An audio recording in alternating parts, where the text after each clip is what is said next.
everyone, today I'll be reviewing this highly anticipated series dropped on Apple Plus TV, Monarch, The Legacy of Monster. And when I say highly anticipated show, it is. Like when I'm searching for this show, it is number one most watched show right now on Apple TV. And Apple TV series never get any traction. So, all the money they paid for this movie to Legacy, it is paying off. So I was personally really excited to see this series. Like I got Apple Plus subscription just to see this series. And normally I don't review on Apple Plus show because they don't get, like they're not that exciting. They don't always live up to audience expectations. So watching this series, like if you have seen the trailer, the way the trailer made you think like, whoa, this series, it is going to be centered around Godzilla. He's gonna come here, end of the day, he's gonna save the day.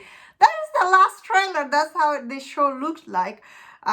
But actual show is actually quite different. So in this series, you see that it takes in two timeline. We see, and this show does centers around Kate. She goes to Japan, Tokyo, to see her father who is been missing, and she goes to his apartment, and she finds that there, like his father has another family there, like she has a step brother and I guess mom there, and she finds that out. And then in the backflash scene, we see her grandma. She was working on this project with her grandpa and young Shaw, who played by Kurt Russell's son. So first episode for this series, it is a little bit confusing because it goes back and forth. And if you know the story about Monarch, especially the Kate's character setup, it is quite similar. Like, she had this interaction with the Godzilla in 2014, and we see she's kind of like terrified, or should I say, after that, she was traumatized from that interaction on Godzilla, and she kind of like based on these two first episodes, look like she doesn't like that much Godzilla. And we see afterward that incident 2014, this world, everybody's scared of Godzilla and all these things they show you in the airport. I was like, what am I watching? Very interesting take on, I guess, the same time this show, it is trying to set up the story. Once again, I feel like personally I have seen this story before, and Monarch, although I guess we have seen a story about Monarch, but we didn't see, I guess, the origin story. This is like an origin story of Monarch and the legacy of Monster. Like you do see some monster in the first two episodes, not enough, not enough. My biggest gripe with the show is, especially the episode 1, the way they portray Godzilla. I was like, and Godzilla is my favorite character. It made him look like he's a bad guy in that scene, and I was like, Godzilla, he was not killing people mindlessly in that scene. The scene you show him in that, I was like, he's not a mindless monster. He's killing here and there. Like, what? But anyway, as the shows will goes on, I bet they will do good job with his character, because and I feel like, I did hear like Godzilla will not show up in the series until like episode 5. There is like long way to go, all the way. Like, what? So he's just gonna be in few episodes and that's it.